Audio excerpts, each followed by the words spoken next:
Good morning, welcome back everybody to our amazing webinar series on navigating my aged care. Today we're going to be really looking at Commonwealth home supported packages. No, that's wrong. So program. See, I made some boo-boos. I told them that I do. So we've got some great panellists and we're going to have some great discussion about that. This webinar series is brought to you by OPAN and the Older Persons Advocacy Network. I'm Marie Montgomery, your host, and acknowledging the great work also done by COTA in the Navigators Trial, which is funded by the Australian Government. So let's come across to our amazing panellists today. To my left, I have Maria Berry. You all know Maria and her amazing work that she's doing across Australia. So again, health consumer representative and aged care consultant for OPAN. Welcome back, Maria. Thank you. Excellent. Georgina Hill, thank you for coming. Georgina is Community Coordinator for Live Better here in Albury, and your time is precious, so we thank you very much, and your input is just as precious, so thanks. And then lastly, down the end, Elise Nolte. Thanks so much, Elise. So Team Manager, ACAT team at Mercy Health in Albury. So we're coming to you live from Albury today, so thanks for that. We'll just bring up the journey board. So we'll find that we're at step 4 of the journey, and this is going to be the largest step, and it's going to be looking at all the different types of services that you can have in regards to aged care services. So we'll be looking today, like I said, at Commonwealth Home Support Program, and in the up and coming weeks we'll be looking at home care packages themselves. So if we come across and we get to meet our panellists, so I might start with yourself, Elise. So tell me a little bit about yourself and I guess some background, why you're obviously so passionate about aged care. Sure. So I guess my passion for aged care has started quite young. I worked quite a while ago in an aged care facility for about 2 years whilst I was studying occupational therapist, because that's what I do. That's what I am as by trade. Obviously, at the moment, I work in the aged care assessment team in Albury, and I've been there for about 9 years or just a bit over, and recently became the team leader of the Albury branch of Murrumbidgee ACAT. So yeah, I guess that's where my passion is, and the thing I love about it is being able to meet people and being able to help them to be able to have fulfilling lives. Yeah, what I like about it the most. Yeah, it's quite empowering, isn't it? Absolutely. To be able to empower somebody else and I guess keep people at home and living independently. Exactly, yeah. And congratulations on the new role. Thank you. It's a big role, I'm sure. It is for sure, yes, very different to just the usual client work that I was used to. So now I have client work as well as managing the team there. So yep. Great, good. Georgina, tell us a little bit about yourself, your background, and I know that you're passionate. We've had a bit of a chat this morning, so that comes through. So tell us a little bit about yourself. Well, I've been in this role since December last year. I coordinate the Albury and Wagga areas as an area coordinator.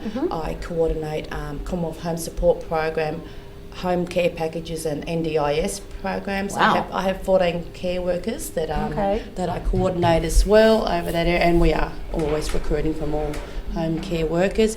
I have originally was in residential care. I've worked in there for 2 years. Previous to that, I had a background in bookkeeping and trust accounting, which I bring to the coordination side and can implement that into the role. On a personal level, I have experience. My mother has Parkinson's, so she is in need of these resources. So I can see it from both sides of the spectrum. I, like Elise, I love enabling people, going to their homes, meeting new people. You know, the challenge of putting support plans in place to enable them to remain in their home, and you know they're happy to have someone come to their home, and then matching the correct care worker to the client I feel is a part of the program as well, and having feedback and letting knowing that they can call me at any time, discuss any issues that they have. Yeah, so that's I love the role. Yeah, good. Yeah, it comes through. Yeah. I always have find some amazing panelists, and I find this industry has some really wonderful people working really, really hard to empower people and keep people at home. Now, Maria, about yourself. We might just grab that mic. There we go. Well, I guess I've also worked in the industry as well, like yourself, Georgina, as a CHSP coordinator, a Commonwealth Homes Support Program coordinator, and also been trying to navigate the system myself with ageing parents. So, so completely hear you there, and. But if anyone does have any questions today, please bring them in. Nice segue. A few local people have approached me and said, look, we're having troubles navigating and I don't understand what Commonwealth Home Support Program is, so fire away. Yeah, so thanks for that, Maria. In your right-hand corner, you'll find a Q&A toggle. Just get on that and send us a message. So I will get it here and we will speak live and try and answer your questions. Then we actually had some on the Facebook group as well this week, which we will meet and discuss. One from Rita. So thank you for your input, Rita, and we will discuss that at length today as well. Whilst I'm on the Facebook page, I think that's up on your screen at the moment. If you go across to the left-hand side and you find groups, and go to Navigate. There is a great page there which we're trying to get more conversation going. Some good ideas. All the links and the discussion points that we talk about today will be posted within the next 72 hours, as will this webinar go up on the OPAN website, which is opan.com.au. Fantastic. Alrighty, so we may just start going into what actually is Commonwealth Home Support Program, and what I guess overall, because we've got lots of consumers that are looking at being ready and pre-planning for ageing and ageing positively. It's easy for us to get into the lingo of work as well. So overall, what would be a good description of Commonwealth Home Support Program? I might go to yourself, Elise, first. So I guess some of the buzzwords around CHSP are basic services, entry-level services, things that are, it might be one or two services that are going to make a difference to the way that you are able to live at home. So we're talking about things like domestic assistance, potentially personal care assistance, and some other things like that. The idea behind it is to be able to keep people at home for as long as possible. Yeah, and that's it, isn't it? Keep people at home as long as possible. Yeah. Perfect, lovely. Do you have anything else to add to that, Georgina? In addition to what Elise is saying, we can also, under the CHSP, you can provide shopping assistance, transport to appointments, social support. At Live Better, we have like social support groups where they can get the bus and they pick the clients up, take them out of the day, to do their shopping, and then they sit down and have a coffee before they get delivered home, or they come down to groups. We have groups where they can come in for 6 hours, have groups. Fantastic. So there's all different all different programs available. Yeah.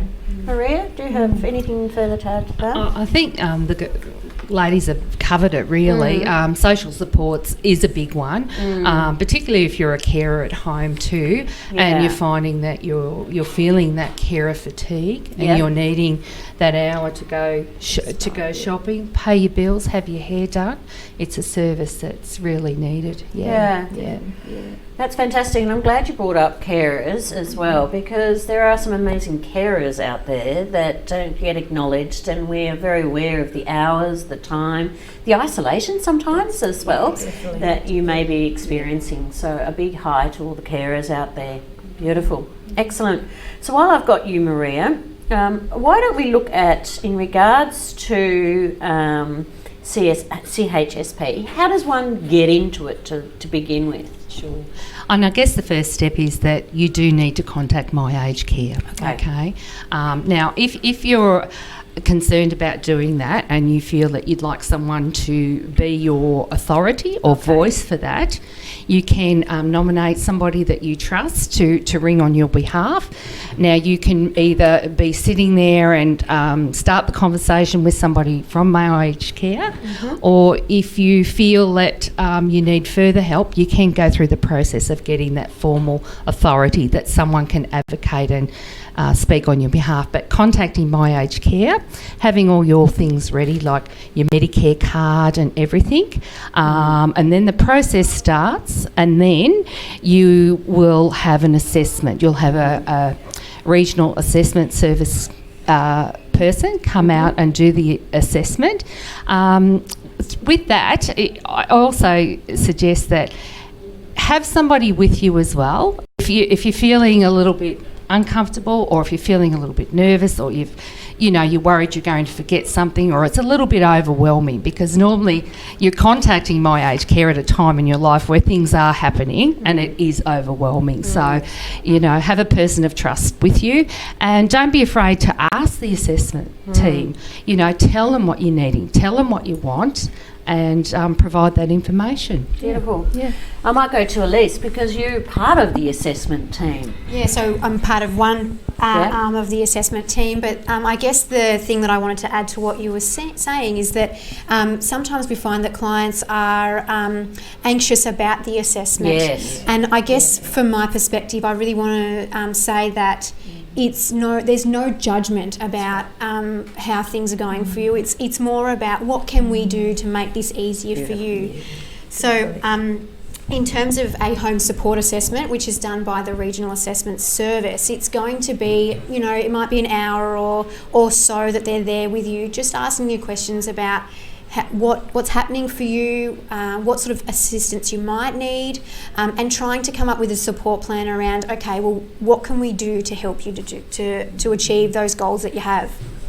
Beautifully put, Elise. Yeah, and it's so true, isn't it? It's about supporting this person within their home to be safe and having a great older lifestyle. Yeah, I'm looking forward to mine.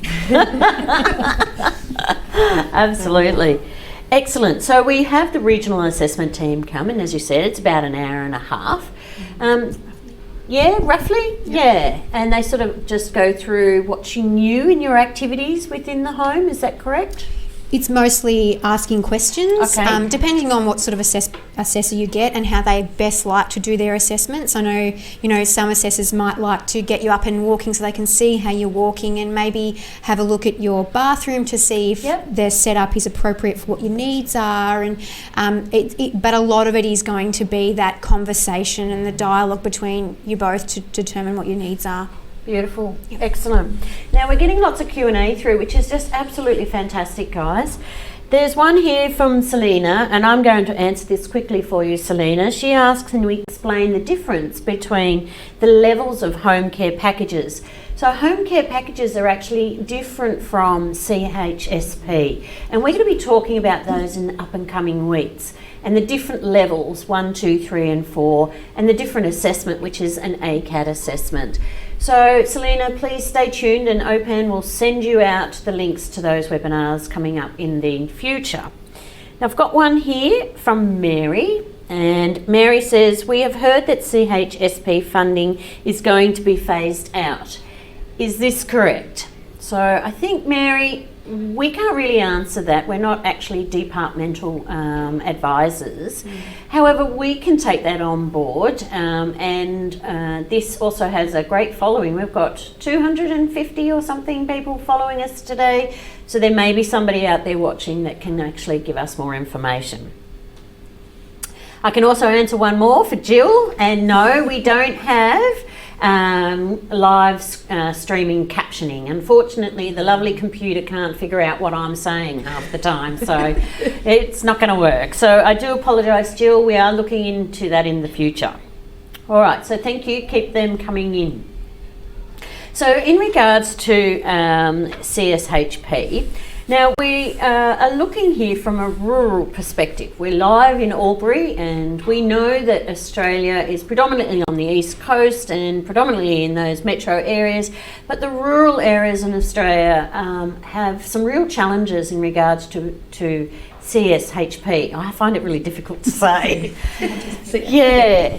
So I guess Live Better, Georgina, you have a very broad geographical area as well. What are some of the things that you find? Well, what we find is travelling to the clients in the remote areas and getting care workers that are in that area, in those areas, to travel to the clients, and we have to sometimes ascertain, is it better to have the care, because we have limited care workers available, to have the care workers stay in town and look after more clients, or travel out for half a day to see one client. It's very distressing, and we don't like to turn clients away under the different schemes like NDIS. Some of the areas we're the only provider in those areas, because we go from Orange basically out to Broken Hill, all of New South Wales, then up to Rockhampton in Queensland. Going down to Victoria is the next stage.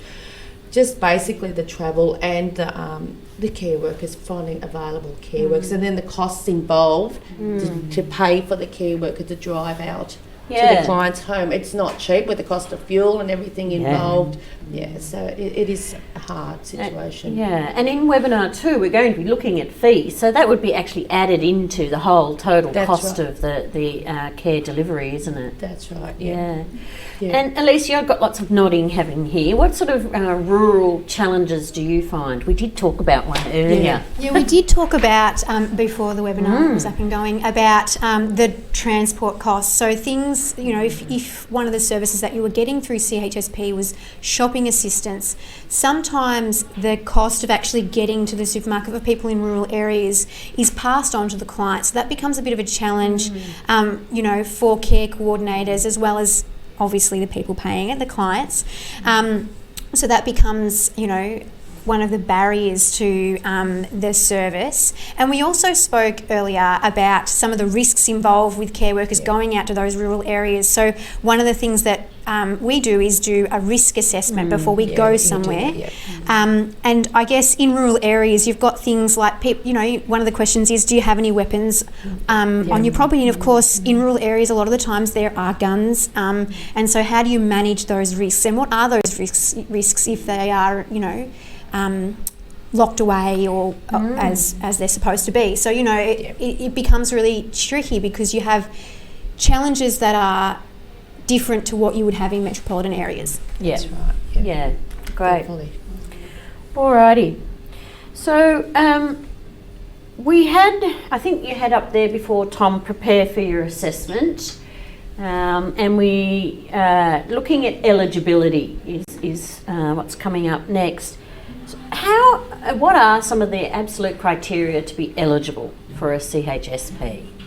Well, over 65 if you're non-Aboriginal. If you're Aboriginal, it's 50. Okay. It can be it's lower than for if you're at risk of becoming homeless, or you have an age-related disease. They can look at reducing the age depending upon the client. So there are and there's financial guidelines. So if you are under 65 and needing assistance, I've recently been told about a financial clause that if you are financially disadvantaged, there is a clause in the CHSP guidelines where you can access the service. That's right. Okay, great. And all of this that we're talking about today is coming directly from the My Aged Care website. So if you just type in My Aged Care, you'll get the website, and it is a wealth of information, and it's now just been upgraded in July, I think it was, 1st of July, the new website, so much easier to use. And if you toggle down, you'll just find the types of care, the assessment, great, and then also finding a provider. So we'll be going through each of those steps today as well. Lovely. Alrighty. Let's see. So I'm eligible. What's next? So we said that the assessor will make a referral to you, and they'll come to your home. That's correct, isn't it? Yeah. Yes, just answer that. Yeah. They're mostly yes, they will come to your home. I am aware of some phone assessments that are done, but obviously we prefer as assessors to be there in your home, where you're comfortable. Yeah, absolutely. Good. And if at any time you have anything that you want to add, please, I can see lots of nodding going on. All right. So I guess now let's really boil down or drill down into what exact services are available or through CSHP, but we have to also be very aware that many of these services are at capacity. And also we need to be very aware is the expectation of the services as well. So there are three things that we felt that we need to discuss today. So on the website there is a particular what services are available for CSHP, and lovely Tom is going to try and bring that up for us now. And it really highlights many of the services, thank you Tom, that are available. And I'm always amazed at, what is available. So you've got respite care, domestic assistance, home maintenance, home modifications, transport, social. How do you coordinate all of this? Well, what we do, we get a RASs. Well, we go onto My Aged Care. We have referrals coming through to us depending on what your different providers have funding for different services. Yes. Not all providers, have funding for all the services that are available. Yeah. And what we do is we'll have a referral come through to us, and it's a different referral for different services. So there could be one for social support individual, transport, personal care, domestic assistance, home mods. Okay. Depends on what the RAS assessor has assessed the client to support them in their home. Alrighty. So if we looked at social support, which I think is a great one, and I think it's so important as well, particularly rurally when you may be widowed or widowed and you are on a farm and you don't get to see anyone and you're very asset rich and money poor, which is a very realistic concern. Give us an example, like an anecdotal example of social. Well, with Live Better, we have two different, in the Albury area, two different ways of doing it, or actually three, where the care worker can come and pick you up and take you individually, shopping, to the cafe, whatever you want to do, just to pay your bills. Another one is we have a bus that comes and picks you up, and you go out with a group of people, generally like maybe all ladies or men, depending on that group. Pick you up, they drop you in town. This the care worker or facilitator will stay with the client or with the group, and then they go do shopping together. Then they can sit down and have a cup of coffee, and they get delivered home after. It's usually about 2.5 to 3 hours. Good. Then we have groups. So different groups depending on the different needs of the client. Some groups have more clients with dementia, others have more abled people who are just after social support, and we take them out to different towns. Like they went to How Long this week for about 6 hours, and they get their lunch, they get their morning tea, they get picked up in the morning from their home by a bus, and then they get dropped home at the end of the day. They are exhausted by the end of the day, but they love it. They look forward to it. Absolutely. I was going to say, what sort of feedback do you get? Wonderful. They absolutely love it. It's just, and we have in-house groups as well, so they just stay at Live Better, and so there's all different. Whatever, there is always something out there depending on what your needs are. And we say if you don't like this group, there might be another group that or another service available for you. But there's always something. Getting out of the home and being with other people, I think, is primarily the most important thing for someone. We're social beings, aren't we? We can't ignore that. That is part and parcel of our DNA. Yes. Absolutely. Lots of nodding going over there, Elise. I love it. And this is what I love about these conversations. They're just, beautiful little snippets of, experience about ageing and, aged care services. So what about yourself? What sort of services, I guess anecdotal stuff, that you would see so much benefit from CSHP? Sure. So I guess I can go back to my previous life before I was in aged care. And I was an occupational therapist. Well, I am an occupational therapist and working in the community. So part of the CHSP, you can get a referral to an occupational therapist who will be able to come and assess your home to make it a bit safer for you. And that links in with what Georgina was saying about home modifications. So, you know, is it a rail that you need in the toilet, or is it, you know, is there some kind of modification that you need to do to the home to make it a little bit more suitable for you and for the ageing process. So I guess I've been involved in a lot of that in terms of being the occupational therapist that goes out and makes the recommendations, and then obviously referring on to the home modifications service. And there's been lots of very positive stories around that. Great. Definitely. Yeah. Very rewarding, I'm sure. Yeah, absolutely. So, gosh, they're coming in thick and fast. So, we've got a question from Laurel. In regards to the Rural Challenge, bottom line, does that mean that some people will miss out? What do you feel like answering, Laurel? Sorry. In regards to the Rural Challenge, bottom line, does that mean that some people will miss out? I think the short answer to that is no. Uh-huh. The idea is that, and I think we were talking before the webinar, that we were going, there's a lot of work being done behind the scenes about making the services equitable and making sure that people who live in rural areas will have access to those services. And I guess it links in with what Georgina was saying, is that actually employing care workers in that area to be able to provide that service regardless of where you live. That's right, the training. And there are services that we have involved, used more so for the home care package, telehealth. So that's something which is really good for clients who, you know, that's, you know, and also they can use it and iPads and being able to speak to, you know, other clients. Yeah, and I'm finding also the older generation coming through as well are becoming very computer savvy, and so there are many technologies that we can utilise for people that are aware of IT, but unfortunately there's still cohorts as well, and also NBN that goes down in rural areas. Anyway, I best move on because it's 11:26. Can you believe it? I told you it goes quick.